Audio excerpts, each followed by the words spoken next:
Pour ce soir, le thème est l'évangile de gratuité tiré de Matthieu 10, versets 7 à 8. Et notre invité de ce soir est le même que celui de la semaine dernière. Il s'agit du pasteur Yann Kwakoufi de l'équipe à la porte du temple. Bonsoir, pasteur. Bonsoir, Gertrude.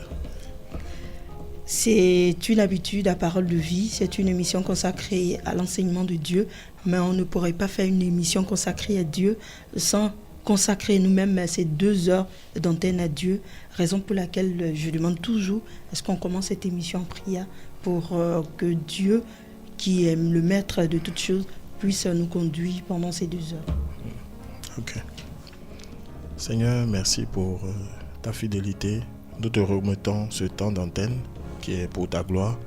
Seigneur, nous prions encore ce soir que tu nous visites, que tu parles à nos cœurs et que, au sortir de ce moment, Seigneur, nous soyons encore plus proches de toi qu'auparavant. Seigneur, nous voulons t'obéir. Seigneur, nous voulons te plaire. Que toute la gloire te revienne et que ton règne soit dans nos vies, dans nos cœurs, dans nos familles, dans la vie de tous ceux qui nous écoutent encore ce soir. Au nom de Jésus-Christ. Amen. Amen. Pasteur, on a eu droit la semaine dernière à l'évangile de simplicité et ce soir nous avons l'évangile de gratuité. Pourquoi c'est ce thème? Ce thème, ça c'est une très bonne question. Mais l'évangile de simplicité, la dernière fois, aujourd'hui l'évangile de gratuité. Pourquoi à chaque fois l'évangile? Parce que aujourd'hui, c'est pas toutes les prédications que nous entendons, que nous écoutons, qui sont forcément l'évangile. Il y a plusieurs messages qui sont donnés, mais quel est l'évangile que le Christ est venu nous apporter et quelles sont ses différentes facettes? C'est ce que nous sommes en train de voir. L'évangile de Christ est un évangile de simplicité, on l'a vu la dernière fois. Voilà, et aujourd'hui nous allons voir l'évangile de gratuité. Voilà, c'est le Seigneur qui nous inspire ainsi parce que tout au long de l'enseignement, d'ailleurs, je pense qu'on va développer en fait tous les aspects de ce thème ce soir. D'accord. Donc, pasteur, vous avez votre temps d'antenne pour nous enseigner sur l'évangile de gratuité. Amen. Amen. Que le Seigneur soit béni. Amen. Et je veux saluer nos auditeurs qui sont à l'écoute ce soir. Leur dire que le Seigneur n'a pas changé, le Seigneur est le même. Et que ce soit encore qu'ils regardent au Seigneur, qu'ils se focalisent sur lui et non pas sur l'homme. Parce que nous sommes des hommes mortels et l'homme peut décevoir. Mais il y en a un seul qui ne déçoit pas, il y en a un seul qui est fidèle, il y en a un seul qui mérite la gloire, il y en a un seul qui peut vraiment nous fortifier, c'est le Seigneur Jésus-Christ. Donc je veux encourager nos auditeurs à le regarder ce soir et à se disposer à recevoir de sa part. Donc ce soir, frères et sœurs bien-aimés, voilà, nous sommes d'abord frères en Christ. Donc je suis votre frère aussi. C'est vrai qu'on prêche la parole de Dieu, mais nous sommes tous frères d'après la parole de Dieu. Donc mes frères, je veux vraiment vous encourager à être vraiment attentifs à ce que nous allons partager ce soir et à vérifier dans les Écritures, voilà, à vérifier dans les Écritures et si vraiment ce qu'on vous partage vient du Seigneur, alors acceptez-le, mettez-le en pratique. Si vous n'êtes pas dans la parole du Seigneur, répentez-vous. Mais si ce message, vous vérifiez, n'est pas conforme à la parole de Dieu, c'est un message qui séduit, qui éloigne de la foi, alors ne nous écoutez plus. Voilà, donc nous partageons des choses qui peuvent soit apporter la vie, qui peuvent soit apporter la mort. Et chacun doit vraiment veiller à ce qu'il écoute, parce que la foi vient de ce qu'on entend. Donc veillez vraiment, mes amis, disposez-vous et que le Seigneur vous bénisse ce soir. Que toute la gloire revienne au Seigneur. Amen. Alors ce soir, mes amis, nous voulons partager sur l'évangile de gratuité. Nous allons prendre un passage dans le livre de Matthieu chapitre 10, à partir du verset 7 jusqu'au verset 8. Donc, Michael, tu peux nous faire la lecture. Matthieu chapitre 10, le verset 7 à 8. Allez, prêchez et dites, le royaume des cieux est proche. Guérissez les malades, ressuscitez les morts, purifiez les lépreux, chassez les démons, vous avez reçu gratuitement, donnez gratuitement. Alléluia. Alors ce soir, c'est notre passage de base, c'est le passage que le Seigneur nous a mis à cœur pour parler de ce thème, l'évangile de gratuité. Et Christ, justement, après un temps de formation avec ses disciples, après un temps n'est-ce pas, où il va leur enseigner sa vision, il va leur enseigner son royaume, il va leur enseigner pas mal de choses, et bien le Seigneur va les envoyer en mission pour l'œuvre. Alors ici, le Seigneur va leur dire, allez prêcher. Dites, le royaume des cieux est proche. Guérissez les malades, ressuscitez les morts, purifiez les lépreux, chassez les démons. Vous avez reçu gratuitement, donné gratuitement. Donc le Seigneur les envoie avec des recommandations pour l'œuvre, pour le ministère. Et il va leur dire, allez prier pour les gens, allez guérir. Vous avez reçu cela de ma part. Vous avez reçu cela gratuitement. Vous n'avez pas payé.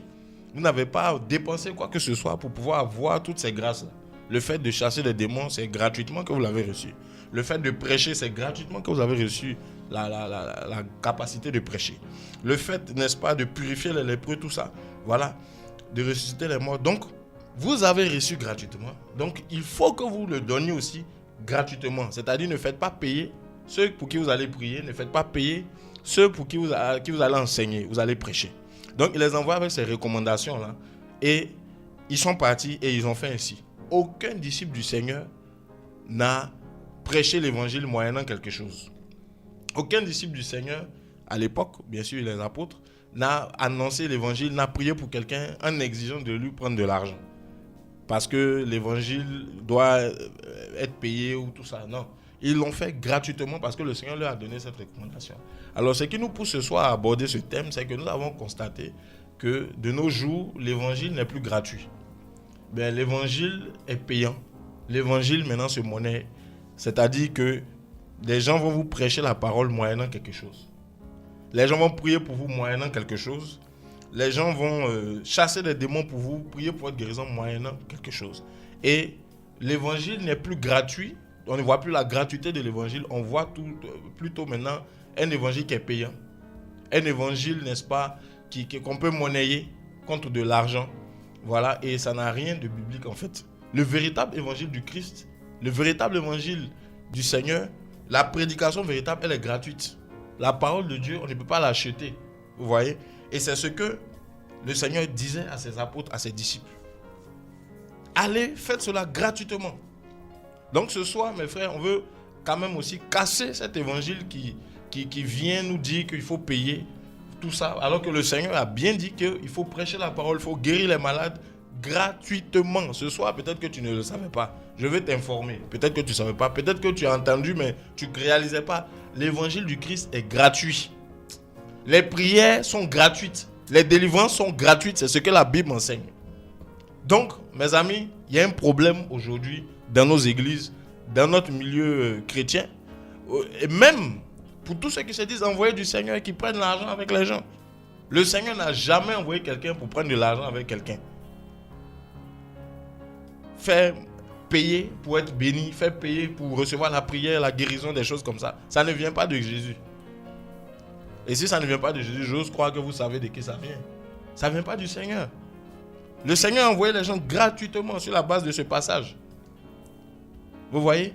Et nulle part dans les actes des apôtres, dans le testament que Jésus a laissé, c'est-à-dire les épîtres, le Nouveau Testament, nulle part où vous allez voir un apôtre, un disciple de Jésus enseigner. Il y avait de grands docteurs parmi eux, des grands enseignants. Nulle part vous allez voir Pierre prendre l'argent avec quelqu'un, Paul prendre l'argent avec quelqu'un. Mais pourquoi aujourd'hui notre évangile est-il payant? Les séminaires sont payants. Les enseignements, même quand un homme de Dieu, soi-disant un prédicateur doit arriver, on doit le payer. Il va prendre un cachet.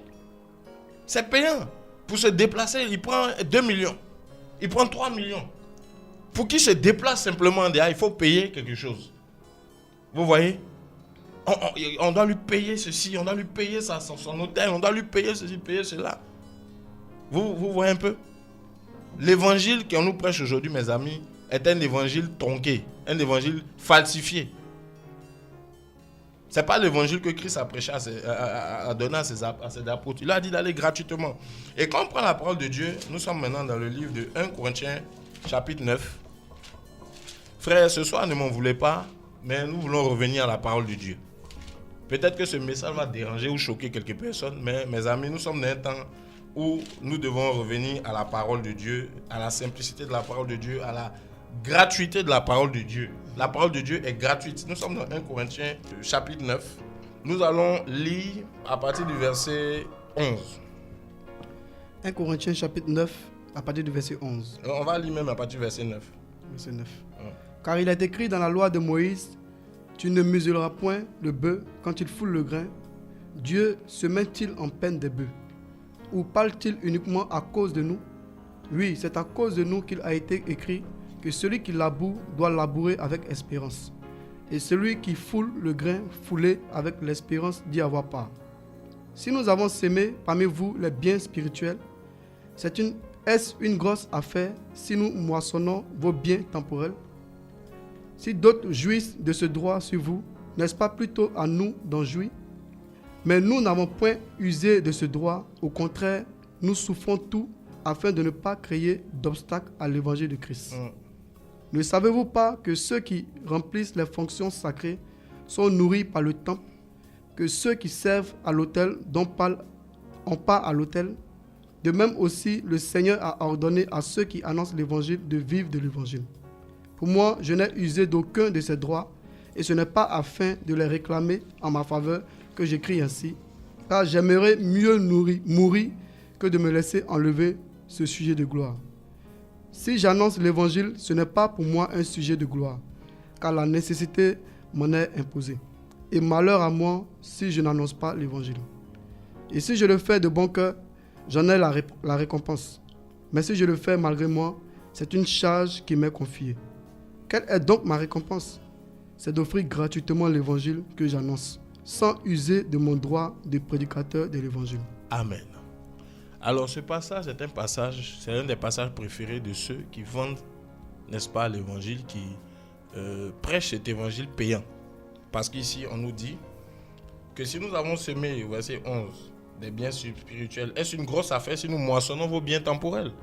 Autrement, si nous prions pour vous, si nous vous imposons les mains, nous enseignons, est-ce que c'est compliqué, c'est méchant si on prend de l'argent avec vous, quand même un peu tout ça? En fait, s'appuyant sur ce passage, et en haut on nous dit, au verset 9, car il est écrit dans la loi de Moïse, tu ne muselleras point le bœuf qui foule au grain. Dieu se met-il en peine des bœufs ou parle-t-il uniquement à cause de nous? Car c'est à cause de nous qu'il a été écrit que celui qui laboure avec l'espérance d'y avoir part. Celui qui foule le grain avec l'espérance d'y avoir aussi part. Donc, beaucoup prêchent l'évangile avec l'espérance de récolter un peu d'argent ou bien quelque chose comme ça. Mais ce passage ne s'arrête pas là. Quand nous lisons, nous descendons, parce qu'il faut prendre tout le passage dans son contexte. Au verset 12, il dit, si d'autres jouissent de ce droit, c'est-à-dire des gens qui jouissent de ce droit, ils s'appuient sur la position des prédicateurs pour reprendre un peu d'argent avec les gens, parce que en s'appuyant sur les Écritures, ils se disent, le Seigneur a dit à ceux qui labourent le champ d'y avoir part. Donc nous aussi, c'est normal qu'on impose aux gens de nous donner de l'argent. En fait, ce passage est mal compris. En fait, quelqu'un qui laboure un champ ne dit pas au champ, donne-moi quelque chose. Le champ produit naturellement. Et c'est ce que le champ lui donne qu'il prend. Si le champ ne produit rien, il ne mange rien. Vous voyez ce que je veux dire? Donc c'est le champ qui produit, et ce que le champ produit, c'est-à-dire le champ donne. Et c'est ce que le laboureur trouve à sa disposition qu'il prend. Mais ce n'est pas lui qui impose au champ telle chose ou telle chose. Déjà, ça c'est un premier point. Parce qu'aujourd'hui, on impose aux chrétiens littéralement de payer pour avoir un enseignement, de payer pour avoir une guérison. On exige cela d'eux. Et ça, ce n'est pas biblique. On exige qu'avant de prier pour toi, il faut que tu payes. Il faut que tu fasses une offrande. On appelle ça offrande, mais ce n'est pas une offrande, c'est une taxe. C'est obligatoire. Voilà, ce n'est pas une offrande. Une offrande, c'est quelque chose que tu donnes comme tu veux. Mais là, ce n'est pas une offrande, on t'oblige. Des fois, on fixe le montant, on dit à partir de 200 000. Moi, je me souviens, on a prié pour la délivrance de quelqu'un, une soeur, à l'époque, enfin, une fille qui était possédée là. Et elle est allée quelque part, on lui a dit, il faut payer 200 000 francs pour ta délivrance. Et elle a payé, elle n'a pas été délivrée. Et plusieurs sont victimes de cette escroquerie là. On leur exige qu'ils payent de l'argent pour recevoir la guérison, pour recevoir la délivrance, et après, il n'y a toujours pas de délivrance. Parce que Dieu n'est pas dedans. Vous voyez, c'est grave ce qui se passe là. Et ça fait que beaucoup de gens sont frustrés. Comme ils n'ont pas les moyens, ils se disent qu'on ne peut pas prier pour eux. Ils restent à la maison. Vous voyez, nos églises qui étaient censées accueillir les gens qui sont dans le besoin, les gens qui sont complètement désemparés, pour qu'ils puissent recevoir la grâce de Dieu. On leur impose, c'est payant maintenant. Donc les pauvres ne peuvent plus recevoir la guérison, les pauvres ne peuvent plus recevoir l'enseignement parce qu'ils n'ont pas d'argent. Donc c'est l'évangile de ceux qui ont l'argent alors. C'est l'évangile des riches. Cet évangile ne vise que ceux qui ont le pouvoir d'achat. Bref, je reviens rapidement ici d'abord. On va revenir sur ce point. Donc voici, on nous dit, il dit, si d'autres jouissent de ce droit sur vous, n'est-ce pas plutôt à nous d'en jouir? Parce que c'est un droit. Quelqu'un qui fait l'œuvre du Seigneur, le Seigneur va s'occuper de lui. Au travers du champ où Dieu l'a placé, Dieu va certainement mettre à cœur, et cette personne-là va justement voir la fidélité du Seigneur, dans le sens où le Seigneur va pouvoir ses besoins. C'est de ce droit-là qu'on parle. Ce droit-là ici, comme on dit au verset 14, de même Dieu, aussi le Seigneur a ordonné à ceux qui annoncent l'évangile de vivre de l'évangile. C'est-à-dire qu'en servant le Seigneur, par rapport à l'enseignement, par rapport à la prédication, par rapport à la mission même, le Seigneur prend soin de toi. C'est-à-dire qu'il va te nourrir, il va te loger, il va prendre soin de toi dans le sens de tes besoins de première nécessité. Voilà. Mais on n'a pas dit que le Seigneur a dit à ceux qui annoncent l'évangile de s'enrichir de l'évangile. On a dit de vivre de l'évangile. Il y a une différence entre vivre et s'enrichir. Vivre, c'est-à-dire Dieu prend soin de toi pour que tu puisses justement ne pas être dans le dénuement. Mais ça ne veut pas dire s'enrichir. Malheureusement, aujourd'hui, les gens interprètent ce passage-là autrement. On ne vit plus de l'évangile, on s'enrichit de l'évangile. Et comment on s'enrichit? On falsifie l'évangile et on prêche plus l'évangile de gratuité, qui fait que les gens maintenant s'aiment comme ils veulent, les gens donnent comme ils veulent, selon la conviction, selon les moyens, selon leur libéralité. Mais on impose aux gens de payer. Là où c'est gratuit, on leur impose de payer. De manière abusive. Vous comprenez? On abuse de l'ignorance des gens. Et l'évangile est devenu un moyen de s'enrichir. Non pas de vivre, mais de s'enrichir.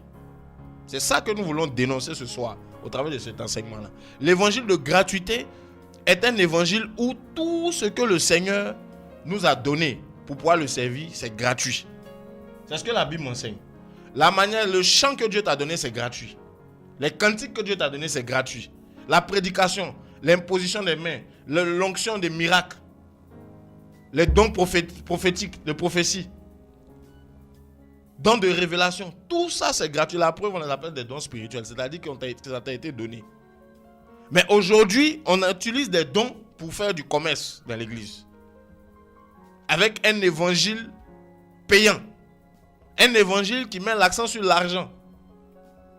On exige de la part de ceux qui sont censés être le peuple de Dieu de l'argent avant de les bénir. Mais si Dieu est votre père, regardez même vous-même qui avez des parents biologiques, est-ce que avant de te faire du bien, ton père va te prendre de l'argent? Toi-même qui as des enfants qui m'écoutent ce soir, est-ce que avant de faire du bien à ton enfant, tu lui prends de l'argent? Nous qui sommes mauvais, qui sommes des hommes égoïstes, impurs, même à nos enfants, on fait du bien, gratuitement. Et Dieu qui nous aime d'un amour infini, nous prendrait de l'argent avant de nous bénir, avant de nous guérir. Vous ne voyez pas qu'il y a un problème ce soir, mes frères qui m'écoutez? Chrétiens, enfants de Dieu, l'heure du réveil est arrivée. Il faut se réveiller de ce sommeil. L'arnaque doit cesser dans l'église. Parce que c'est la cupidité qui est en train de sévir comme ça. Beaucoup de pasteurs, d'hommes de Dieu et même des chrétiens sont remplis d'un esprit de cupidité. On pense que l'évangile est un moyen de se faire de l'argent. L'évangile est un moyen de s'enrichir. Ici, le Seigneur a dit, il doit vivre de l'évangile. On n'a pas dit s'enrichir. Donc, c'est après, je tiens à rectifier ça. Et quand nous lisons verset 12, on dit, si d'autres jouissent de ce droit, n'est-ce pas plutôt à nous d'en jouir? C'est-à-dire le droit de vivre de l'évangile. Pas le droit de dépouiller les pauvres chrétiens. Vivre de l'évangile, c'est-à-dire, si le Seigneur vraiment est avec toi dans l'évangile qu'il t'a confié, mais il prendra soin de toi. Il va pouvoir tes besoins. Il va certainement disposer des situations pour ne pas que, en tant que son serviteur, tu sois dans le dénuement financier, tout ça, tu as des problèmes. Il va s'occuper de toi. Mais pas pour t'enrichir, pour que tu deviennes milliardaire. Il y a une nuance entre vivre de l'évangile et s'enrichir. Vivre de l'évangile, dans la gratuité, Dieu s'occupe de toi. Mais aujourd'hui, par manque de foi, parce que aussi la plupart de ces serviteurs, c'est pas Dieu qui les a appelés aussi. Parce que quand Dieu t'appelle, tu lui fais confiance pour qu'il s'occupe de toi. Mais comme ils ont peur du lendemain, ben, ils sont obligés de préparer leur avenir en dépouillant les gens, en vendant leur grâce, en vendant leur onction, en vendant leur talent. Les dons qu'ils ont reçus, ils le vendent. C'est du commerce, mes frères. Excusez-moi, mais je ne sais pas, ça vous choque. Mais beaucoup sont devenus des commerçants spirituels, des commerçants de la parole de Dieu, des commerçants des dons. Ils font du commerce avec. Et quand c'est comme ça, Dieu se retire. Parce que Dieu n'a jamais envoyé quelqu'un pour guérir les gens contre de l'argent, pour prier pour les gens contre de l'argent, pour enseigner contre de l'argent. C'est du vol. Et ils volent le peuple de Dieu. Parce que cet argent-là, normalement, devait revenir au Seigneur. Mais ils mettent un joug sur les chrétiens et ils disent aux chrétiens, il faut payer avant d'être béni. Paul dit quoi? Si d'autres, verset 12, jouissent de ce droit, n'est-ce pas plutôt à nous d'en jouir? Il dit, mais nous n'avons point usé de ce droit. Au contraire, nous souffrons tout afin de ne pas créer d'obstacle à l'évangile de Christ. C'est-à-dire que, mon ami, à force de vouloir dépouiller le peuple de Dieu, à force de vouloir qu'on s'occupe de toi, tu peux faire obstacle. Là, je parle aux pasteurs ce soir, aux hommes de Dieu. Tu peux faire obstacle à l'évangile. Et c'est ce qui se passe. Beaucoup de pasteurs, par leur attitude, des chrétiens aussi font obstacle à l'évangile. Parce qu'à cause de leur comportement où on doit s'occuper d'eux matin, midi, soir, on ne voit plus la gratuité de l'évangile. Voici pourquoi Paul, qui était un homme de Dieu, a vu que c'est vrai. Le Seigneur a dit qu'on vive de l'évangile, mais je préfère travailler. Paul travaillait. Quand vous lisez dans 1 Corinthiens, acte 18, verset 1 là-bas, vous lisez le livre d'Actes. Paul, il avait un métier, il était faiseur de tentes. Il travaillait le cuir. Voilà. Il avait compris que, en tant que soi-disant homme de Dieu, tu peux aussi avoir une activité. Même si tu n'es pas milliardaire, tu peux travailler. Il travaillait. Et Paul a dit que celui qui ne travaille pas ne mange pas. Les pasteurs peuvent travailler. Ce n'est pas tous. C'est vrai que quelques-uns, le Seigneur peut les appeler, leur demander de mieux se consacrer à l'œuvre du Seigneur. Mais en ce moment, il prend soin de vous. Ce n'est pas vous qui allez poursuivre les gens pour dire paye mon loyer, paye-moi ceci, paye-moi. Je prie pour toi, paye-moi ma chaussure, paye-moi des unités, occupe-toi de moi, nourris-moi. Parce que je prie pour toi, parce que je te prêche l'évangile. Ça, c'est du vol. C'est de l'abus d'autorité, mes amis. Il faut que ça cesse. Et c'est un péché. Parce qu'on abuse des enfants de Dieu. Parce qu'ils sont ignorants. Le peuple périt par manque de connaissances. Mais le temps de la vérité est arrivé, mes frères, a sonné. Et le Seigneur va susciter de plus en plus des messages comme ça pour éclairer le peuple de Dieu. Parce que beaucoup souffrent. Ils sont obligés de s'endetter pour venir payer les loyers des pasteurs qui peuvent travailler aussi. Qui ont même des diplômes. Vous voyez? Et ils vont s'appuyer sur leur projet. Ah, c'est le droit, c'est le droit. Mais voilà ce que Paul dit. Un véritable homme de Dieu, c'est quelqu'un qui renonce à lui-même aussi. Pour voir l'œuvre de Dieu avancer, qui renonce à ses droits. Pas le droit même de s'enrichir, le droit de vivre de l'évangile. Paul travaillait. Voilà le modèle que la Bible nous enseigne. Mes frères. Il dit, voilà, je souffre tout pour ne pas créer d'obstacle à l'évangile de Christ. Et quand vous lisez au verset 16, il dit, si j'annonce l'évangile, ce n'est pas pour moi un sujet de gloire, car la nécessité m'en est imposée. Malheur à moi si je n'annonce pas l'évangile. Si je le fais de bon cœur, j'en ai la récompense. Parce que personne ne t'oblige à annoncer l'évangile, mon frère.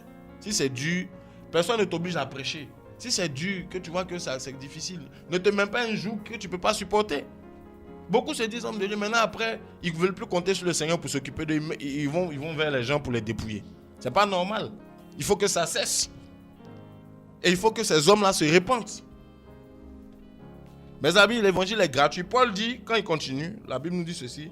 Il dit, si je le fais de bon cœur, j'en ai la récompense. Mais si je le fais malgré moi, c'est une charge qui m'est confiée. Quelle est donc ma récompense? C'est d'offrir gratuitement. Ce passage-là n'est pas souvent lu par les partisans de l'évangile qui se paye. Mais voilà, il dit, c'est d'offrir gratuitement l'évangile que j'annonce, sans user de mon droit de prédicateur. Même si je peux rester là, dire, Dieu va toucher les cœurs, mais pour ne pas que l'évangile soit blasphémé, et le Seigneur soit blasphémé, pardon, pour ne pas que l'évangile ait obstacle à l'évangélisation, comme me traite de cupide, je peux m'abstenir de certaines choses et travailler, trouver d'autres moyens. Or aujourd'hui, Voici ce qui se passe. À cause de nous, pasteurs, d'hommes de Dieu, des serviteurs de Dieu, des prédicateurs, mais le nom du Seigneur est blasphémé. Parce qu'on ne prêche plus avec des motivations pures. Aujourd'hui, les séminaires sont payants. Séminaires de la parole, d'enseignement de la parole de Dieu, payants. Mais mes amis, donc c'est ceux qui ont l'argent qui peuvent bénéficier des enseignements. Voici où on s'en va. Un évangile qui sélectionne une catégorie de personnes en fonction de leur poche. Cet évangile-là, Dieu ne fait point de favoritisme d'après la Bible. Mais cet évangile fait du favoritisme. Cet évangile n'est pas pour tout le monde. C'est pour ceux qui ont l'argent. Vous ne voyez pas que c'est la cupidité qui anime ces personnes-là.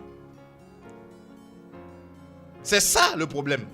Quand nous prenons la parole de Dieu dans 2 Pierre, chapitre 2, à partir du verset 1. 2 Pierre 2, verset 1.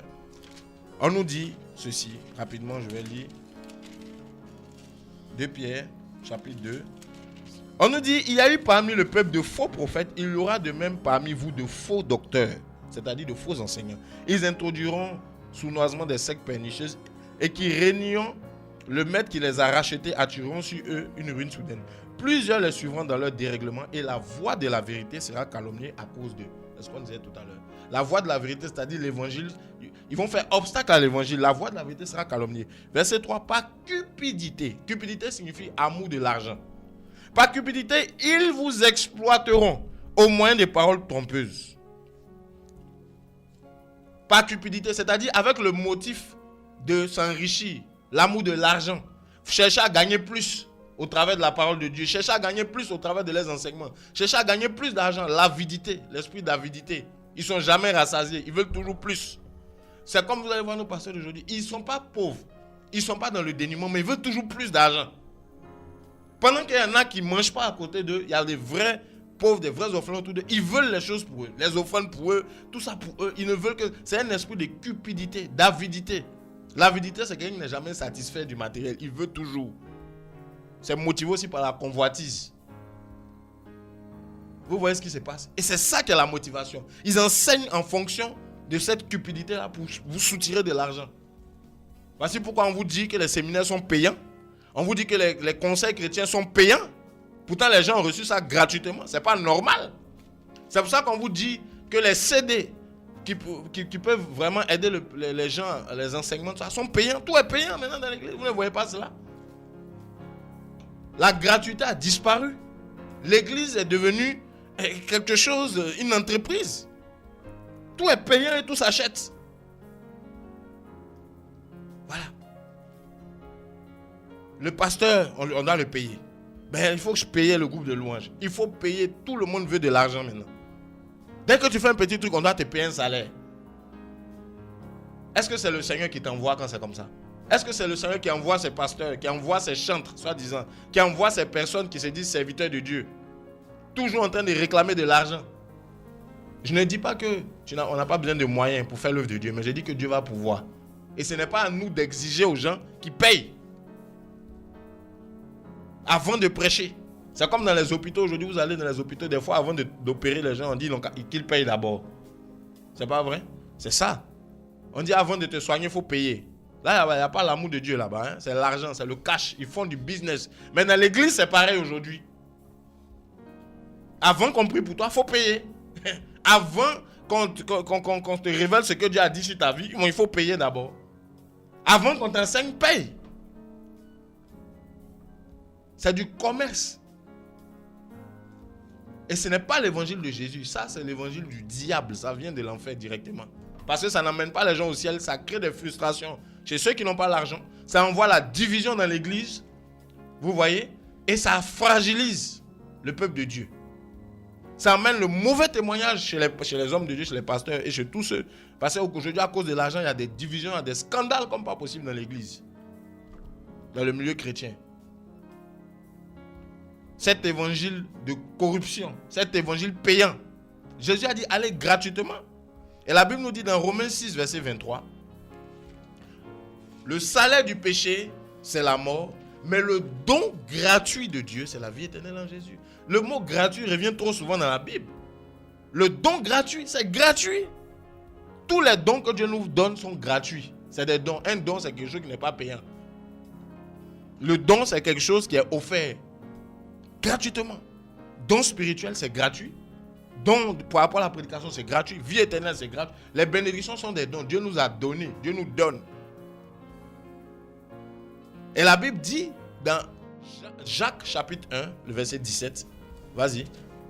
Mes amis, d'où nous vient cet évangile corrompu? Jacques chapitre 1, le verset 17.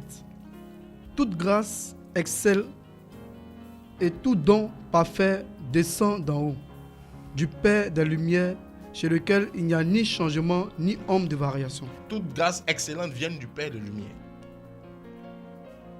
Ça vient de lui. Tout don parfait. Tous les dons que vous voyez dans le corps de Christ, chez les hommes de Dieu, tout ça, ça vient de Dieu, c'est gratuit. Donc ils n'ont pas le droit de vous vendre cela. Si un homme de Dieu, toi qui m'écoutes ce soir, écoute bien. Si un homme de Dieu, un chrétien, un frère qui a une grâce ou un don, ou peu importe son titre, son appel, sa grâce, te dit que tu dois payer, tu dois semer dans sa vie avant qu'il prie pour toi, c'est un voleur. Fuis-le rapidement, ce n'est pas Dieu qui l'a envoyé. Jésus n'a jamais rien pris avec quelqu'un pour le bénir. Le jour où un homme de Dieu ou bien quelqu'un te dit non, il faut payer d'abord, tout ça passer aujourd'hui se cache derrière un enseignement de sémence. Ah, sème dans ma vie, sème dans mon ministère. C'est une manière de vendre la grâce qu'ils ont reçue. Et tous ceux qui vendent leur grâce comme ça sont déjà corrompus, disqualifiés de Dieu. Nous allons prendre un passage, mes frères, parce qu'on ne va rien inventer. Nous sommes dans 2 Rois, chapitre 5.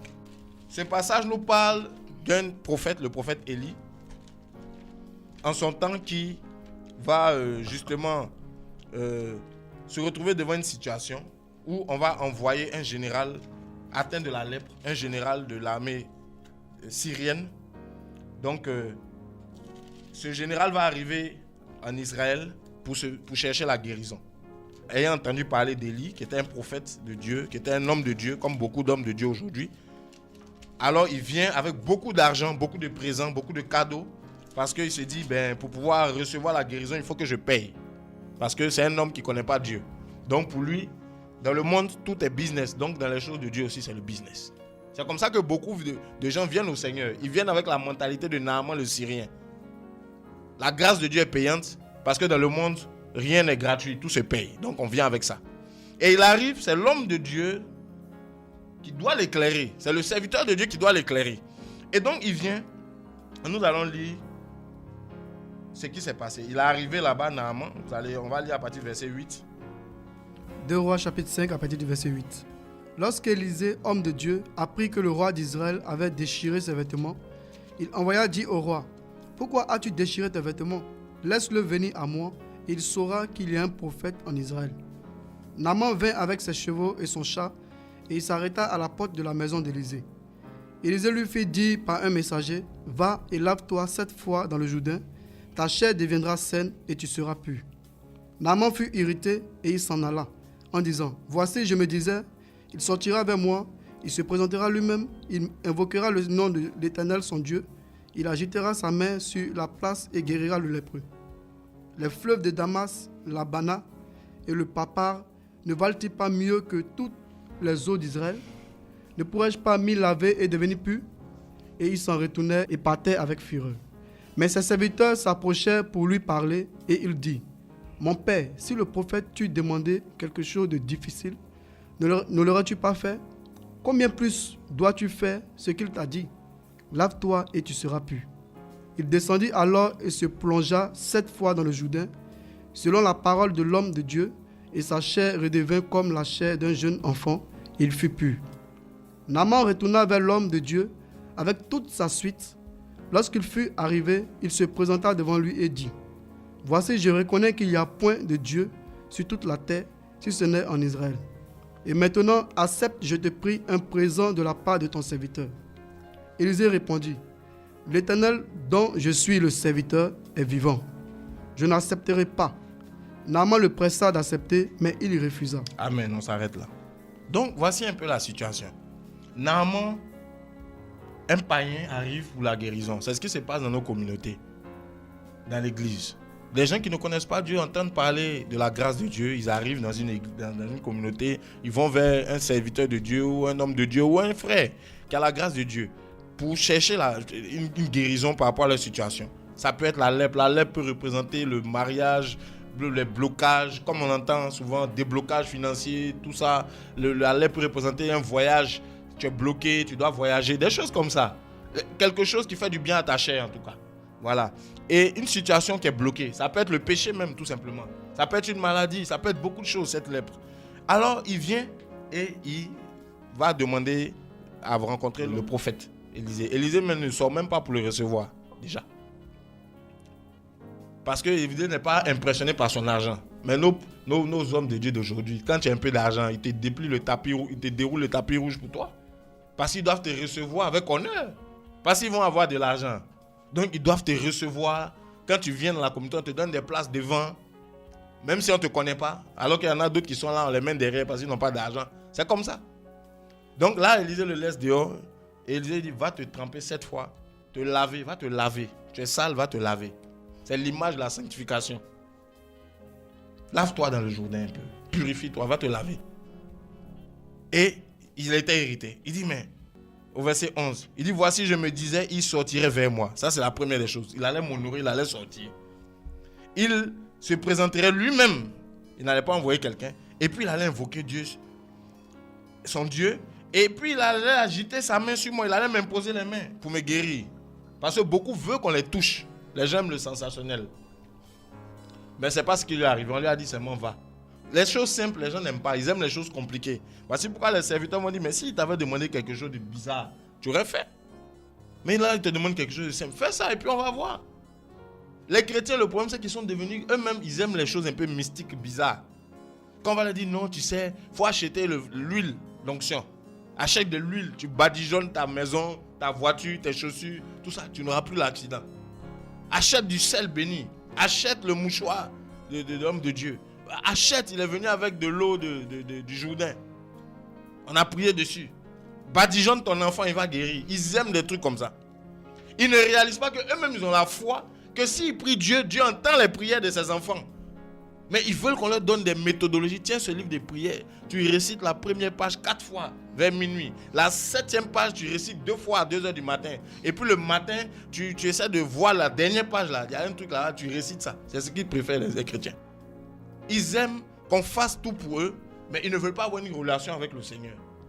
Et du coup, ils sont prêts à payer aussi des hommes pour que ces hommes deviennent leurs serviteurs, leurs hommes de Dieu privés. C'est pour ça que me dit mon pasteur.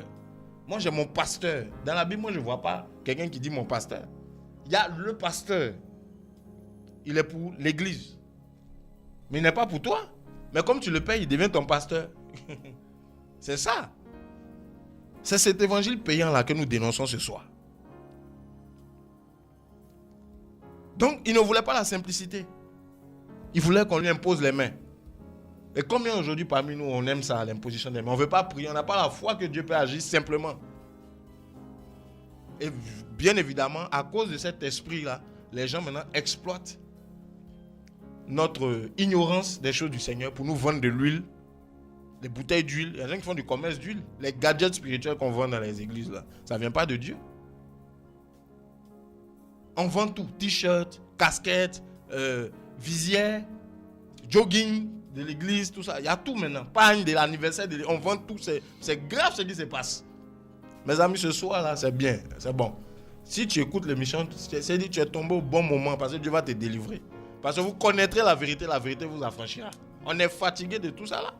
Ça fait qu'on a une mauvaise image. Même les païens voient l'église d'une manière bizarre. Parce qu'on a remplacé la vérité par le mensonge. Tout est payant. Et Naaman est venu avec son argent. Élisée dit, va te laver. Quand il a obéi, finalement, il est parti. Parce qu'il était coincé. Il est allé se laver. Il est devenu pur. Il a été guéri. Il revient. La Bible dit, verset 15, Naaman retourna vers l'homme de Dieu avec toute sa suite. Lorsqu'il fut arrivé, il se présenta devant lui et dit, voici, je reconnais qu'il n'y a point de Dieu sur la terre, si ce n'est en Israël. C'est-à-dire là, il a eu la révélation que Dieu agit. Et c'est ce qui se passe dans nos communautés. Les gens viennent à cause de la grâce de Dieu, d'un frère ou de quelqu'un qui est au service du Seigneur, mais les gens sont touchés. Ils sont convaincus que Dieu est vivant. Mais qu'est-ce qui se passe? La fin ne s'arrête pas là. Ils sont convaincus. Maintenant, il dit, voici, je reconnais qu'il n'y a point de Dieu sur la terre si ce n'est en Israël. Et maintenant, accepte, je te prie, un présent de la part de ton serviteur. Élisée a compris que cet homme a été béni, il a été guéri par Dieu. Maintenant, c'est comme s'il veut donner une compensation par rapport à la grâce qu'il a reçue. Pour que demain aussi, il puisse dire que lui aussi, il a fait quelque chose. C'est comme s'il veut acheter cette guérison. Il vient, il se dit, je suis obligé de donner. Il ne donne pas avec l'amour de Dieu. Il ne donne pas parce que Dieu lui a mis la conviction. Il donne en contrepartie. Élisée a discerné que dans son cœur, les motivations, c'est qu'un jour, il n'est pas encore bien converti, ce gars. Ce n'est pas une offrande, il ne s'aime pas avec un bon esprit là. C'est du commerce là, non, j'entre pas dedans. Élisée dit, je ne prends pas ton argent. Je ne prends pas ton présent. Mes amis, très peu de serviteurs de Dieu font ça. Très peu de pasteurs. Ils sont prêts à recevoir. Amen. Viens, je vais prier pour toi encore. Que Dieu bénisse tes finances. Et puis ils empochent l'argent. C'est tout. Même si la personne qui vient avec est un sorcier, souvent l'argent même est envoûté. Les enveloppes sont travaillées. Quand tu prends cet argent-là, c'est fini pour toi. Parce que l'esprit de cupidité qui va t'animer là, c'est grave. Élisée a compris, il dit, ne prends pas cet argent, et il n'a pas pris cet argent. L'autre a insisté, mais il refusa. Voilà. Voici où sont les Élysées aujourd'hui. Les pasteurs, les hommes de Dieu, les chrétiens même qui ne vont pas se laisser mélanger, qui savent que l'évangile est gratuit. Tu pries pour quelqu'un, il n'est pas obligé de te donner quelque chose. J'entends des pasteurs, des hommes de Dieu, des fois, ils disent, mais celui-là, j'ai prié pour lui, il n'est même pas reconnaissant. Mais qui t'a envoyé pour aller prier pour lui? Celle-là, j'ai prié pour elle, elle n'est même pas reconnaissante. Mais si tu as prié pour elle, c'est Dieu qui t'a envoyé. Dieu, lui, il est reconnaissant, il va te récompenser. La Bible dit que tu auras une grande récompense au ciel. Mais c'est bon. Quelle récompense des hommes cherches-tu encore? Et ils vont commencer à exposer la vie des gens. Oh, lui là, il avait un problème, j'ai prié pour sa guérison. Il n'est pas reconnaissant. Celle-là, elle est méchante. Tout ça. C'est les pasteurs même qui deviennent des langues de vipères. Parce qu'ils sont cupides. Mes amis, Élisée l'a renvoyé avec son argent. On n'a pas besoin de ton argent. Au verset 19, Élisée lui dit, va en paix. On dit, lorsque Naaman quittait Élisée et fut à une certaine distance, Géasi, serviteur d'Élisée, homme de Dieu, se dit en lui-même, voici mon maître a ménagé Naaman. C'est voilà comment il voit l'argent. Il a ménagé. Ce Syrien, en n'acceptant pas de sa main ce qu'il avait apporté, l'Éternel est vivant, je vais courir après lui et j'en obtiendrai quelque chose. Voici, mes amis, le modèle dans lequel on se retrouve aujourd'hui. Il y a beaucoup de Géasi dans nos églises, mes amis. Des gens qui se disent, je ne vais pas les ménager. Ils sont venus, je vais courir après. Ils sont prêts à vous poursuivre, même dans vos maisons. Vous poursuivre au téléphone, vous poursuivre, d'envoyer des SMS. J'ai une révélation sur toi, mon ami. Mais tu dois payer. Ils sont prêts, mes amis. Ils ne vont pas vous ménager. Géasi dit, non, mon maître l'a ménagé. Mais moi, je ne vais pas le laisser. Je vais courir. L'Éternel est vivant. Ils prennent Dieu à témoin. Mais qui est le Dieu que lui prend, qui prenne à témoin? Est-ce que c'est le Dieu de la Bible? Et je vais courir après lui. Je vais récupérer. Il faut que j'obtienne quelque chose. Et Géasi a fait. On dit, Géasi au verset 21, courut après Naaman. Comme il avait dit. C'est-à-dire, il va se donner de la peine pour te rattraper, pour prendre quelque chose avec toi. C'est ce qu'on voit aujourd'hui. S'il faut te prêcher un message spécial pour que ta poche soit touchée et non ton cœur, il le fera.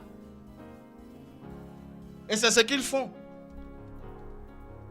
Exciter les émotions pour que vous puissiez payer l'évangile qu'ils vous prêchent, qui n'est pas l'évangile du Christ. On dit, Naaman le voyant courir, descendit de son char, aller à sa rencontre. Tout va bien, il dit, tout va bien. Mon maître m'envoie te dire, voici, il vient d'arriver chez moi 2 gens de la montagne d'Éphraïm, d'autres les fils des prophètes. Donne pour eux, je t'ai pris 1 talent d'argent et 2 vêtements de rechange. Il dit, mon maître m'envoie, mensonge. Voilà. Comment beaucoup vont mentir pour avoir de l'argent avec vous. Dieu m'a dit, il dit, mon maître m'envoie. Son maître, c'est un homme de Dieu. Donc, Dieu a dit quoi? Dieu m'a dit, il y a quelqu'un qui a 200 000 dans sa poche. Mon ami, quand tu entends une prophétie comme ça, ce n'est même pas une prophétie. C'est un hameçon que Satan est en train de te tendre pour que tu mordes à cet hameçon. Ça ne vient pas de Dieu. Comment Dieu va voir, tu as 2 millions, tu as 100 millions. C'est l'argent qui voit. C'est maman qui peut voir des choses comme ça. Le Seigneur, c'est ton cœur qui va voir. Pour changer ton cœur, pour transformer ta vie, pour ne pas que tu sois dans les péchés. Mais quel est ce Dieu qui voit la poche des gens? Je vois quelqu'un à 1 million. Tu as 2 millions, tu dois s'aimer. À partir de 500 000, c'est comme ça commence dans les églises. Mais c'est grave, vous ne voyez pas ça, mes frères. Vous ne voyez pas ce qui se passe? Comment le diable est assis dans les églises, dans les communautés? Comment les pasteurs ne prêchent plus l'évangile de Christ? Je ne parle pas de tout le monde. Il y en a qui prêchent la vérité. Qu'ils soient bénis, que le Seigneur les fortifie. Ceux aussi qui prêchent le message de la séduction, que Dieu les bénisse aussi, mais qu'ils se repentent. Parce qu'il y a un jugement de Dieu. Mes amis, on ne se moque pas de Dieu. On ne peut pas utiliser le nom du Seigneur pour faire nos business. Et donc, voici comment Géasi allait. Il a récupéré l'argent et il est revenu. Au verset 25, puis il alla se présenter à son maître. Élisée lui dit, d'où viens-tu, Géasi? Ça, c'était après le coup. Il répondit, ton serviteur n'est allé ni à droite ni à gauche. Vous savez, quand l'amour de l'argent te saisit, tu deviens un menteur. Tu deviens un menteur. Beaucoup de pasteurs sont des menteurs, je vous dis la vérité. Ils mentent comme c'est pas possible. Ils prophétisent d'abord les choses que Dieu ne l'a pas envoyé de prophétiser pour extorquer de l'argent. Et ils ne font que mentir. Dieu m'a dit, tu as de l'argent. Dieu m'a dit, des fausses prophéties. Si tu sèmes, tu auras tant. Vous semez, vous n'avez rien. Ça prouve que c'est faux. Depuis combien d'années tu sèmes, on te dépouille, on te déplume, tout ça là. Mais rien. Tu ne récoltes rien, mais tu es toujours derrière. Il faut te réveiller maintenant. La cupidité envoie le mensonge dans la vie de celui qui est possédé par la cupidité. Parce que c'est un esprit. Parce qu'il est prêt à tout pour avoir de l'argent. C'est l'argent ou rien. C'est la cupidité qui pousse les gens à prêcher cet évangile payant là. Ce n'est pas l'amour de Dieu. L'amour de Dieu nous emmène à donner gratuitement. Dieu a tant aimé qu'il a donné son Fils unique. Il n'y a pas de plus grand amour que de donner sa vie, d'après la Bible. Et le don gratuit de Dieu, c'est la vie éternelle. Avec le Seigneur, c'est par amour, c'est gratuit. Tu vas prier pour quelqu'un, c'est de l'amour du Seigneur qui t'a motivé. Tu vas prendre quoi avec lui? C'est à quel prix? Cette guérison-là, ça n'a pas de prix. C'est Jésus qui est mort pour lui. Tu vas prier pour quelqu'un, Dieu va se manifester. Quel argent tu vas, quelle semence tu vas aller prendre avec lui? Si lui-même il a à cœur de faire quelque chose et que Dieu t'en convainc, gloire à Dieu. Mais ce n'est même pas toutes les offrandes qu'on prend. Ici, on a la preuve. Élisée n'a rien demandé à cet homme, il a voulu payer. Élisée dit, je ne prends pas. Parce qu'il a vu que s'il prenait, cet homme n'allait pas avoir la révélation de Dieu. Cet homme allait penser que Dieu, quand il fait quelque chose dans ta vie, tu dois le payer. Tu dois lui offrir quelque chose en retour. Élisée a dit, non, ça, si je prends ça, ce gars va penser que mon Dieu est un Dieu d'argent. Non, donc je ne prendrai rien avec lui. Élisée peut-être avait des points pour manger. Élisée avait peut-être des points financiers, mais il a dit, non, le nom de mon Dieu doit être élevé. Donc je suis prêt même à me priver de ça. Mais aujourd'hui, nos pasteurs, non. Comment on va faire pour manger? Comment on va faire pour bouger? Comment on va faire pour payer le loyer du temple? Comment on va faire pour louer la sonnerie? Comment on va faire? Ah, que Dieu nous aide, mes frères. Nous sommes dans des temps difficiles. Géasi est parti mentir là-bas, comme beaucoup le font. Et il dit, je n'étais nulle part, je suis allé ni d'un côté ni de l'autre. Mais Élisée lui dit, mon esprit n'était pas absent lorsque cet homme a quitté son char pour venir à ta rencontre. Et puis il demande à Géasi, il dit, est-ce le temps de prendre de l'argent? Mes amis, dans quel temps sommes-nous? Est-ce que c'est le temps de devenir des mendiants, pasteurs, hommes de Dieu? Est-ce que c'est le temps de commercialiser le don, la grâce que tu as reçue? Est-ce que c'est le temps de chercher à prendre de l'argent? Il faut discerner dans quel temps nous sommes. Le Seigneur revient bientôt. C'est maintenant que vous allez vous compromettre avec des petites sommes que vous allez dépenser rapidement pour un plaisir de quelques minutes ou bien de quelques, je sais pas moi, de quelques instants. Parce que l'argent, ça vient, ça va. Mes amis, faisons attention. On risque de rater l'enlèvement, on risque de rater le ciel. Tellement on est attaché aux choses de la terre, à l'argent. Il dit, est-ce le temps de prendre de l'argent et de prendre des vêtements, puis des oliviers, des vignes, des brebis, des bœufs, des serviteurs et des servantes? Est-ce que c'est le temps de la prospérité? En gros, c'est ça.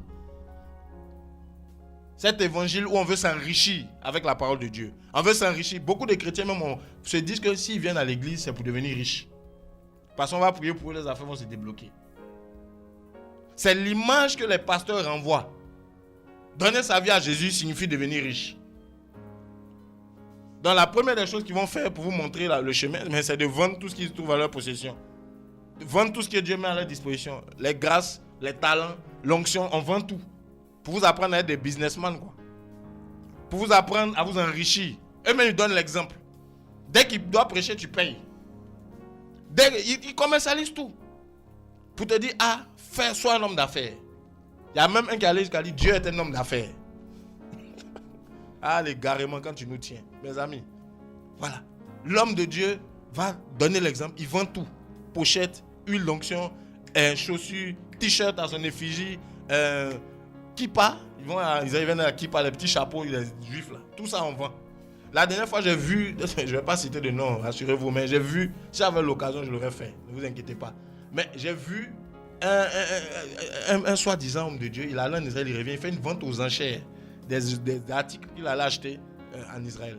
Il y avait l'arche en miniature, il y avait des trucs un peu d'huile d'onction, vente aux enchères dans sa communauté. C'est pas ça la télé.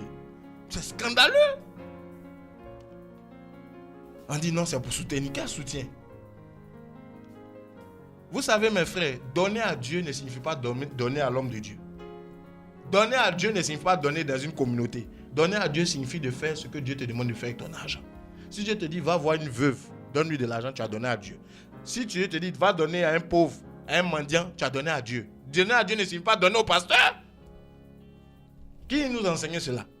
Jésus a dit à l'homme riche, va, vends tous tes biens et donne-le aux pauvres, dans Marc 10. Il n'a pas dit, va, vends tous tes biens, viens-moi me faire une offrande.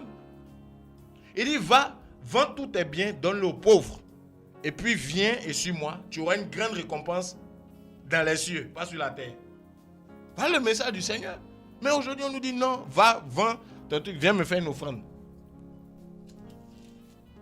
C'est la cupidité, mes amis. Il faut que ça cesse. Jésus est gratuit. Mes amis, Jésus nous aime. Il a donné sa vie gratuitement pour nous. Tout ce qu'il a accordé comme grâce à ses serviteurs, à ses oins ou à ses enfants, pour l'édification du corps, c'est gratuit. Voilà pourquoi, mes amis, fuyez les programmes payants. Si vous êtes réellement Christ, que vous cherchez la délivrance, le Seigneur va vous l'envoyer gratuitement. Si on vous dit de payer quoi que ce soit, ça ne vient pas de Dieu. Je vous dis la vérité ce soir. Il dit, est-ce le temps de prendre des vêtements, des oliviers, des magasins, des vignes, des brebis, des serviteurs, des servants? Est-ce que c'est le temps de penser à la prospérité, à s'enrichir? On sait Dieu. Servir Dieu signifie sacrifice. Sacrifice, ça veut dire quoi? Le nom du Seigneur doit être élevé. Ce n'est pas toi ton nom qui doit être élevé, c'est le nom du Seigneur. On dit, la lèpre de Naaman s'attachera à toi et ta postérité pour toujours. Et Géasi sortit de la présence d'Élisée avec une lèpre comme la neige. Voici comment Géasi a raté le ministère. La lèpre, le péché, la malédiction, l'impureté s'est attachée à lui. Géasi ne pouvait plus succéder à Élisée dans le ministère prophétique. C'est comme ça que beaucoup de pasteurs sont disqualifiés. Parce que la lèpre s'attache. La lèpre, là, c'est la malédiction.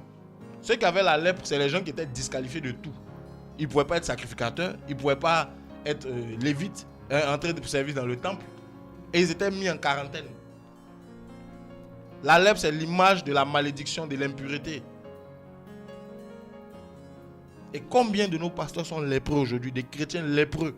Parce que la cupidité les a saisis. L'amour de l'argent. Mes amis, c'est grave ce qui se passe. Je n'ai rien contre les pasteurs, je n'ai rien contre les chrétiens. Mais c'est grave. Dans Matthieu 21, verset 12, la Bible dit que Jésus est rentré dans le temple. Vas-y, Michael. Matthieu 21, le verset 12. Jésus entra dans le temple. Il chassa tous ceux qui vendaient et qui attachaient dans le temple. Il renversa les tables des changeurs et les sièges des vendeurs de pigeons. Et il leur dit, il est écrit, ma maison sera appelée une maison de prière. Mais vous en avez fait une caverne de voleurs. Des aveugles et des boiteux s'approchaient de lui dans le temple. Et il les guérit. Alléluia. Il y avait des aveugles, il y avait des boiteux dans le temple. Les aveugles ici, mes amis, c'est les aveugles physiques, mais ça représente aussi ceux qui sont aveuglés, n'est-ce pas, spirituellement. Qui ne voient pas le Seigneur. Ils sont dans le temple qui est une image de l'église, mais ils ne voient pas Christ. Leurs yeux sont voilés. Et la Bible dit dans 2 Corinthiens 4, versets 3 à 5, que si notre évangile est voilé, il est pour ceux qui périssent, ceux dont le Dieu de ce siècle a aveuglé l'intelligence, afin qu'ils ne voient pas briller la splendeur de la gloire de l'évangile de Christ, qui est l'image de Dieu. Si notre évangile est voilé, il est pour ceux qui ont été aveuglés. Donc il y a des aveugles, mes amis, qui ne voient pas Christ. Quelqu'un qui est aveuglé, c'est quelqu'un qui n'a plus de vision. Donc dans ce temple-là, il y avait des aveugles. Des gens qui venaient dans le temple, mais ils ne voyaient pas le Seigneur. Ils venaient, mais ils n'avaient pas la vision du Seigneur. Leurs yeux étaient voilés. Et puis il y avait des boiteux. On dit des boiteux. Les boiteux, mes amis, quand vous lisez dans la parole, dans 1 Roi 17 à 18 là-bas, vous allez voir quand Élie a confronté les prophètes de Baal et les prophètes d'Astarté, il a dit au peuple, quand cesserez-vous de boiter des deux côtés? Si c'est l'Éternel qui est Dieu, allez vers Dieu. Si c'est Baal, allez vers Baal. Mais vous boitez, c'est-à-dire vous êtes indécis. Vous avez un pied dedans, un pied dehors. C'est l'image des chrétiens qu'on retrouve aujourd'hui, qui ont un pied dans le monde, un pied dans le Seigneur. Ils ne sont pas engagés, ils ne sont ni chauds ni froids, ils sont boiteux, c'est-à-dire ils sont au milieu. Ils sont encore attachés aux choses de la terre, mais en même temps ils viennent prier. Ils sont encore attachés à l'alcool, à des petits copains, au concubinage, au sexe. Ils sont attachés à la drogue, attachés au mensonge, à l'hypocrisie, mais en même temps ils vont prier les dimanches. En même temps ils sont au milieu, c'est-à-dire ils boitillent. Leur position n'est pas claire, mes frères. Donc tout ça, ils étaient dans le temple, qui est une image de l'église, c'est-à-dire ils étaient dans les églises. Et il y en a plein dans nos communautés. Mais ils viennent, ils sont aveugles, ils sont boiteux. Ils ont besoin d'être guéris. Ils ont besoin de retrouver la vue, de voir le Seigneur. Ils ont besoin de prendre une position ferme pour le royaume des cieux, pour arrêter de boitiller. Parce que beaucoup ont des problèmes parce qu'ils sont boiteux. Ils ne voient pas la grâce de Dieu, ce n'est pas à cause des sorciers. Ce n'est pas à cause du diable, c'est parce qu'ils sont boiteux. Ils n'ont pas pris la décision réelle de quitter certaines choses pour marcher avec Dieu. C'est ça qui attire des problèmes sur leur vie. Mais les gens vont exploiter ça pour vous vendre des choses. Ils vont te dire, non, ta grand-mère est sorcière, fais une offrande. On va prier. Tu jeûnes 3 jours, tu viens. Ah, c'est un esprit de famille qui est derrière toi. On va faire ta délivrance, tes aïeux, tout ça là. Donc, viens ici. Il faut faire Depuis quand tu n'as pas payé ta dîme? Tu es converti depuis quand d'abord? Non, ça fait 5 ans. Tu as payé ta dîme régulièrement? Non. Ah, c'est pour ça que tu es dans ce problème. Il faut faire un rappel de ta dîme depuis 5 ans. Ah, mais je ne me suis même pas converti chez vous. C'est pas grave. Tu es ici maintenant. C'est ici que Dieu a donné la révélation. Il faut donner la dîme de 5 ans. Te voilà en train de chercher à cotiser, à prendre des crédits. Parce que voilà, il faut payer ta dîme de 5 années. On va faire on ne connaît pas le prix exact. Plus en temps, tu ne travailles pas. On va faire un forfait là. Tu payes ça. Vous ne voyez pas que c'est du vol là un peu là? Mes amis, le vol, la cupidité. Et comme vous êtes boiteux comme ça, on exploite votre ignorance. On vous dit non, c'est la dîme. Quand vous finissez de payer maintenant la dîme, vous êtes à jour. On dit ah, on n'avait pas vu, mais il y avait un esprit qui était caché là. Ça, c'est vraiment du côté paternel. On va essayer là-bas. 21 jours de jeûne et prière. Et puis tu fais une offrande prophétique à la fin. On vous fatigue. Oh là là là là, pauvre chrétien. Mais le temps du réveil est arrivé. Le temps de la vérité est arrivé, mes amis, pour que le peuple de Dieu soit libéré de tout ça là. Et on vous fatigue. Vous rentrez si vous sortez là-bas. Vous rentrez, vous êtes épuisé, fatigué, dépouillé, appauvri. Ils deviennent de plus en plus riches, vous devenez de plus en plus pauvres. Avec votre argent. Et ça, c'est l'évangile. On vous dit non, la gloire, c'est les 4x4, c'est les voitures, c'est les voyages.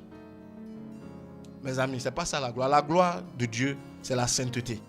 C'est la révélation de Dieu dans ta vie. C'est la victoire sur les œuvres des ténèbres. C'est ça la gloire de Dieu. Jésus est venu, il a triomphé de Satan. C'est ça la gloire de Jésus. Il a triomphé des ténèbres. Il n'est pas venu avec une limousine. Il est né dans un mangeoir de moutons. Ça ne vous enseigne pas ça? Mais c'est lui qui était dans la gloire. Mais aujourd'hui, on te dit non, on te fait miroiter les belles choses de ce monde pour activer ta convoitise. Il s'appuie sur ce qui tape à l'œil, charnel, pour semer en vous la convoitise. On va te comparer à celui qui travaille. On va te dire, lui, il est béni, toi, tu n'es pas béni. C'est faux. C'est faux. La bénédiction de Dieu, ce n'est pas ça. Mon ami, tu peux être au chômage. Quand ton temps de travail va arriver, Dieu va te faire travailler. Mais ça ne veut pas dire que tu es maudit. Tu peux être béni là parce que Dieu t'a mis là pour t'enseigner quelque chose. Que si tu avais un travail, tu n'aurais pas pu apprendre. Alors, on voit dans la Bible que Dieu, la bénédiction de Dieu ne regarde pas à la poche et au portefeuille. Mais aujourd'hui, c'est l'argent, la cupidité. Et on vend tout. On vend tout. Tout est devenu, on commercialise tout. Donc il y avait des aveugles et des boiteux dans ce temple-là, dans l'église du Seigneur. Vous imaginez? Là où le Seigneur devait être, là où on dit c'est sa maison, il y a des boiteux, des aveugles. Des gens qui ne voient pas Dieu. Des gens qui ne peuvent pas marcher avec Dieu. Des gens qui ont une marche de boiteux, spirituellement. Et on nous dit que Jésus entra dans le temple de Dieu. Il chassa tous ceux qui vendaient et qui achetaient dans le temple. Il renversait les tables des changeurs et les sièges des vendeurs de pigeons. Donc il y avait du commerce. Tout se vendait là-bas. T-shirts, huile, mouchoirs. Ça vous rappelle rien? Ça vous rappelle nos communautés, je suis sûr. À la sortie, il y a toujours des stands. Livres, CD. On vend tout. Pagne. 10e anniversaire, on fait sortir un pagne. 5 000 francs, tout le monde doit payer. C'est quel évangile ça?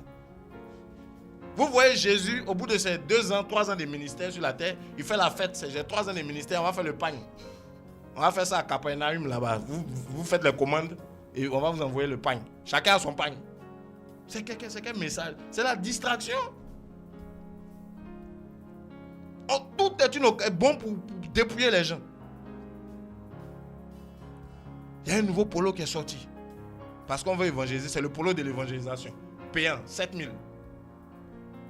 Ah, on a une veillée. Ah, le t-shirt de la veillée, 4 000. Ah, on a eu un enseignement l'autre fois, c'est sur CD. 5 000 francs. Bon, on a un coffret même pour le séminaire, là. Ça c'est 15 000. C'est du commerce. Alors que Jésus a dit, vous avez reçu gratuitement. Mes amis, je ne suis pas en train de dire qu'on n'a pas besoin de moyens pour faire l'œuvre de Dieu. Je dis, on ne peut pas s'appuyer sur les grâces que Dieu nous a données pour faire du commerce. On a besoin de moyens, mais c'est Dieu qui va susciter ces moyens. Ce n'est pas des dons. Quand Moïse devait faire l'âge de Dieu, il n'a pas vendu quelque chose à quelqu'un. Dieu a touché les gens, ils ont fait des dons. C'était gratuit. Voilà. Si les gens sont touchés, ils vont donner. Mais arrêtons de leur faire payer des enseignements, de tout vendre comme ça. Vous savez que quand un pasteur, un homme de Dieu ou un chrétien, ou peu importe, commence à prendre l'argent avec les gens à cause de la grâce qu'il a, il vend son onction, il perd son onction. Même si il chante bien, Dieu ne l'approuve plus. Voici pourquoi beaucoup de chantent là, ils chantent aujourd'hui, il y a plus là, les gens ne sont pas touchés. Tu vas danser jusqu'à mais ça ne change pas, ça ne touche pas ton cœur. Des prédications que vous écoutez, les gens ne se convertissent plus. Le gars parle bien, il aligne bien les versets, mais ça ne parle pas à ton âme. Le message ne touche pas l'état, ne touche pas le cœur, ça touche la poche. Comme je dis, voilà pourquoi, quand pendant ces messages-là, les gens se sentent poussés par une force pour aller jeter l'argent dans le panier. Frère, que Dieu nous aide. L'évangile de gratuité, c'est quoi? Mes amis, revenons à l'évangile que Christ a prêché. Jésus a dit, vous avez reçu gratuitement, donné gratuitement. Jésus est rentré dans son temple, les gens faisaient du commerce. Tout se vendait, comme aujourd'hui. C'est l'état, c'est une image de l'état de nos églises. Et tant que le Seigneur ne renversait pas les tables des changeurs de monnaie, tant qu'il ne renversait pas cela, il ne les chassait pas de son temple, les malades et les boiteux ne pouvaient pas être guéris. Les véritables conversions sont bloquées aujourd'hui parce qu'il y a des cupides dans les églises qui enseignent un message qui ne peut pas toucher les cœurs. Ils font du commerce. Et mes amis, entre parenthèses, mais frère, j'ai entre mes mains ici un journal dont je ne vais pas citer le nom, mais il y a une croisade ici, mes amis. On nous a fait un tapage médiatique terrible sur certaines chaînes pendant près de 3 mois. Et à l'issue de cette croisade, mes amis, on nous dit dans ce journal que les gens ont acheté des tickets à 100 000 francs pour le dîner. Il y a un soi-disant dîner qui a été un dîner d'hommes d'affaires, bien sûr. 100 000 francs le ticket. Et dans le journal, on a un exemplaire du ticket. Donc ce n'est même pas moi. Ce n'est pas Yann. Même tout le monde est au courant du business qu'il y a dans l'église. C'est le 2e numéro que je vois. J'en ai vu 2, mais il y a un 3e aussi. Où on nous parle des arnaques des hommes de Dieu, des serviteurs de Dieu par rapport à l'argent dans ce pays-là. Donc il y a eu un problème parce que il y a eu près de 300 millions qui ont été générés au travers de cette conférence et à la fin, il y en a qui ont mis les voiles, on n'arrive plus à mettre la main sur eux. Ils ont vendu des tickets VIP, disant aux gens que comme ils achètent ces tickets VIP, on va les mettre sur les places de devant. Là, l'homme de Dieu va leur imposer les mains. Donc eux aussi, ils ont payé pour pouvoir être assis devant. Voici l'évangile qu'on nous prêche. Des gens qui sont malades. on va leur prendre de l'argent pour leur donner des places VIP. Mais si on aime Dieu, si on a l'amour de Dieu en nous, mais on va prier pour eux gratuitement. Quelle idée de vendre des places à des malades? Si ce n'est pas le diable qui peut animer quelqu'un comme ça, je ne vois pas. Mes amis, ce n'est pas caché maintenant. Frère, le Seigneur m'a visité et le Seigneur me disait qu'il est le créateur des cieux et de la terre. Son nom sera sanctifié dans cette nation. Il m'a parlé de la Côte d'Ivoire. C'est-à-dire qu'il va... Sanctifier signifie Kodesh. En hébreu, ça signifie mise à part. Sanctifier ou sanctification. C'est-à-dire qu'il va dissocier son nom de tous les scandales que les gens font en son nom. C'est-à-dire qu'il va commencer à exposer certains pasteurs, certains chrétiens dans ce qu'ils font et ils mettent le nom de Dieu au devant. Voilà ce qui a commencé. Les arnaques sont publiques maintenant. Et là, il y a un problème parce qu'on a pris de l'argent avec beaucoup de gens qui n'ont pas pu assister à ce fameux dîner d'affaires. Et même à la croisade encore, alors que c'était gratuit, il y en a des pasteurs ont vendu des tickets à 10 000 francs, 20 000 francs pour des places VIP. Près de 300 millions ont été générés. Voilà. Ça a créé une division entre eux. Ils sont confus. C'est la confusion maintenant chez les hommes de Dieu qui se sont associés pour faire ce programme. Est-ce que ce programme venait de Dieu? Quand c'est comme ça, question, je m'interroge. Je ne sais pas. Mais le Seigneur n'est pas glorifié. Le témoignage est mauvais et nous faisons obstacle à l'évangile. Il y a une croisade pareille. À la fin de cette croisade, mes amis, scandale. Il y a quelqu'un qui a pris l'argent, qui s'est barré avec l'argent. Et ça crée un tollé d'argent encore. Et c'est l'argent qui sépare, c'est l'argent qui divise les hommes de Dieu. Mais si les hommes de Dieu, il y a un homme de Dieu, mais enfin, bref, moi je ne vais même pas les appeler hommes de Dieu. Il y a quelqu'un qui se dit homme de Dieu, qui va dire que c'est l'argent qui est à la base des divisions entre pasteurs. Un certain révérend. Voilà. Donc si l'argent est à la base des divisions de pasteurs, c'est que ces pasteurs sont cupides. C'est que ces pasteurs n'ont pas Jésus au centre. C'est l'argent qui est au centre. C'est l'argent qui peut les unir et les diviser. Et c'est ce que nous voyons aujourd'hui, mes amis. Ce soir, c'est pour que nos yeux s'ouvrent. Parce que c'est grave ce qui se passe. C'est grave ce qui se passe. L'évangile qui était gratuit au temps de Jésus, de nos jours, l'évangile est payant. L'évangile est un moyen de s'enrichir. L'évangile est devenu un moyen de business. Et on retrouve des vendeurs dans le temple, dans l'église. Des gens qui viennent faire du commerce. Quand vous lisez dans Jean 2, Jésus dit, vous avez fait de ma maison une caverne de voleurs. Mes amis, c'est vraiment une caverne de voleurs aujourd'hui. Où on peut trouver les meilleurs escrocs, c'est dans les églises et dans les bâtiments. Dans le milieu chrétien, notamment. C'est là qu'il y a les plus grandes stratégies pour arnaquer sont mises en place. Soi-disant inspirées de Dieu. Mes amis, l'église fait honte. Aujourd'hui. Les pasteurs, honte à eux. S'ils ne se répandent pas. Et mes amis, je suis venu aussi vous dire ce soir que ceux qui entendent ce message, allez le dire à vos responsables, à vos pasteurs. Si tu es un pasteur que tu entends ce message ce soir, il y a une épée qui est sur l'église, ici en Côte d'Ivoire. Une épée que le Seigneur a dégainée de son fourreau. Il y a un jugement. Si ces pasteurs ne se répandent pas, pendant que le Seigneur leur parle, pendant que le Seigneur les prévient, vous allez voir, vous allez entendre beaucoup de décès dans cette nation ici. Des morts bizarres, je vous le dis. Parce qu'on ne se moque pas de Dieu. Ce n'est pas l'œuvre d'un homme, c'est l'œuvre de Dieu. Hein. Vous allez entendre des décès, des morts bizarres, des crises cardiaques, des accidents bizarres. Le Seigneur va commencer à frapper. Il m'a dit, son nom va être sanctifié dans cette nation.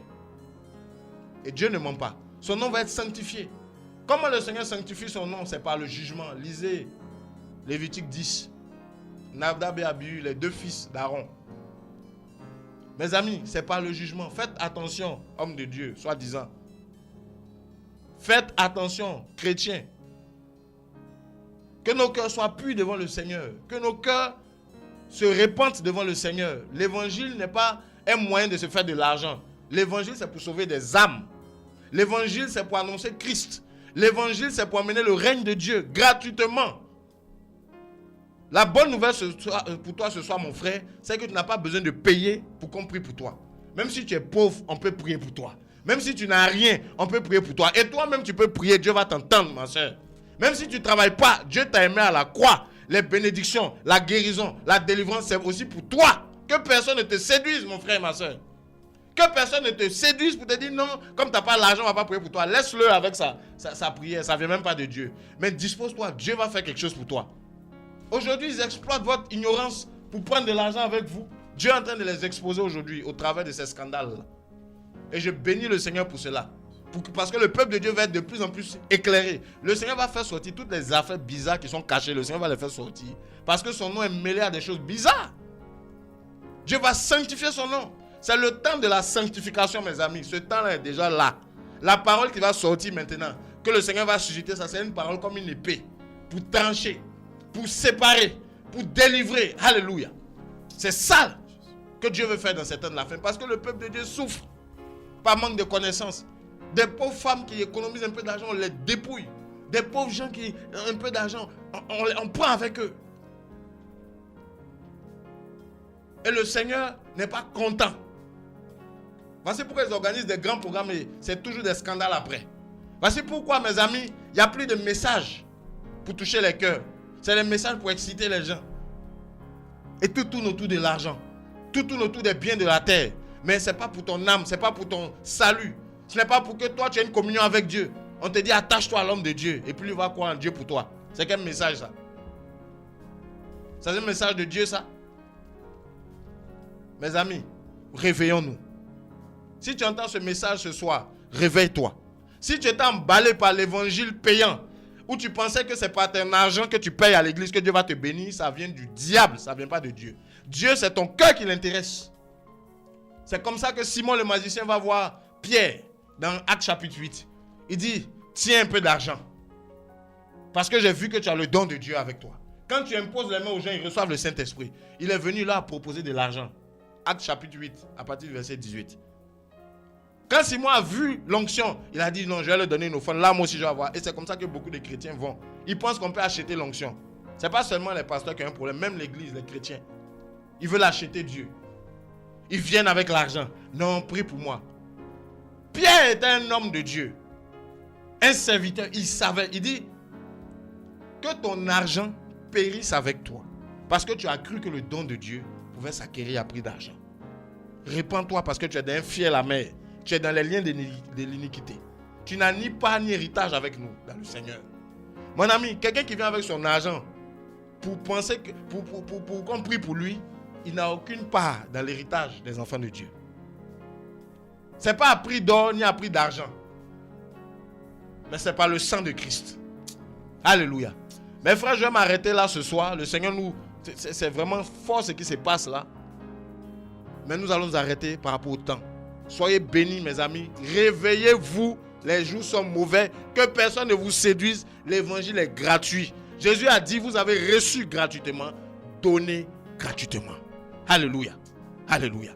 Ce soir, je prie vraiment pour que le Seigneur réveille son peuple. Je prie véritablement pour que le Seigneur restaure son peuple. Là où tu avais été cassé. Là où tu avais été blessé. Parce qu'on t'a dépouillé. Parce qu'on a pris l'argent avec toi. Je prie que le Seigneur te guérisse. Au travers de ce message, ne te lève pas pour aller te venger, pour aller avoir des pensées contre ces personnes qui ont abusé de toi. Pardonne. Alléluia. Pardonne. Et laisse le Seigneur lui-même faire les choses. Que le Seigneur te guérisse. Et qu'il te bénisse. Au nom de Jésus.